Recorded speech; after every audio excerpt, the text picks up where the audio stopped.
To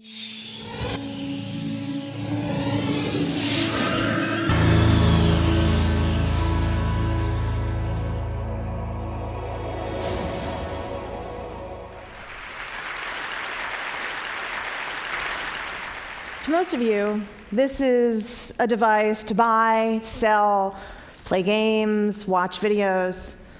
I think it might be a lifeline. I think actually it might be able to save more lives than penicillin. Texting. I know I say texting, and a lot of you think sexting. A lot of you think about the lewd photos that you see, hopefully not your kid sending to somebody else, or trying to translate the abbreviations LOL, LMAO, HMU. I can help you with those later. But the parents in the room know that texting is actually the best way to communicate with your kids. Might be the only way to communicate with your kids. The average teenager sends 3,339 text messages a month. Unless she's a girl, and then it's closer to 4,000. And the secret is she opens every single one. Texting has a 100% open rate. Now the parents are really alarmed.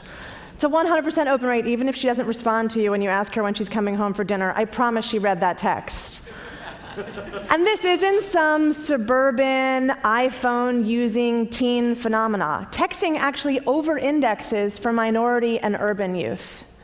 I know this because at DoSomething.org, which is the largest organization for teenagers and social change in America, about 6 months ago, we pivoted and started focusing on text messaging. We're now texting out to about 200,000 kids a week about doing our campaigns to make their schools more green or to work on homeless issues and things like that. We're finding it 11 times more powerful than email. But we've also found an unintended consequence. We've been getting text messages back like these. I don't want to go to school today. The boys call me faggot. I was cutting. My parents found out, and so I stopped, but I just started again an hour ago. Or, he won't stop raping me. He told me not to tell anyone. It's my dad. Are you there? That last one's an actual text message that we received. And yeah, we're there. I will not forget the day we got that text message. And so it was that day that we decided we needed to build a crisis text hotline. Because this isn't what we do. We do social change. Kids are just sending us these text messages because texting is so familiar and comfortable to them, and there's nowhere else to turn, that they're sending them to us. So think about it. A text hotline, it's pretty powerful. It's fast. It's pretty private. No one hears you in a stall. You're just texting quietly. It's real time. We could help millions of teens with counseling and referrals. That's great. But the thing that really makes this awesome is the data. Because I'm not really comfortable just helping that girl with counseling and referrals. I want to prevent this shit from happening.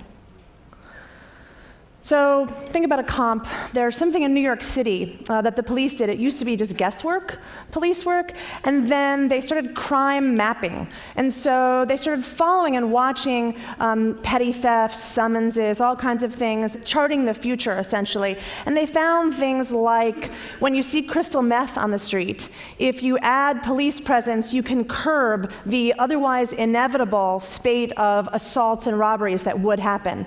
In fact, the year after the NYPD put CompStat in place, the murder rate fell 60%. So think about the data from a crisis text line. There is no census on bullying and dating abuse and eating disorders and cutting and rape. No census. Maybe there's some studies, some longitudinal studies that cost lots of money and took lots of time. Or maybe there's some anecdotal evidence. Imagine having real-time data on every one of those issues. You could inform legislation, you could inform school policy. You could say to a principal, you're having a problem every Thursday at 3 o'clock. What's going on in your school?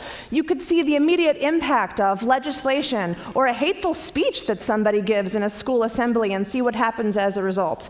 This is really, to me, the power of texting and the power of data. Because while people are talking about data, making it possible for Facebook to find my friend from the 3rd grade, or Target to know when it's time for me to buy more diapers, or some dude to build a better baseball team, I'm actually really excited about the power of data and the power of texting to help that kid go to school, to help that girl stop cutting in the bathroom, and absolutely to help that girl whose father is raping her. Thank you.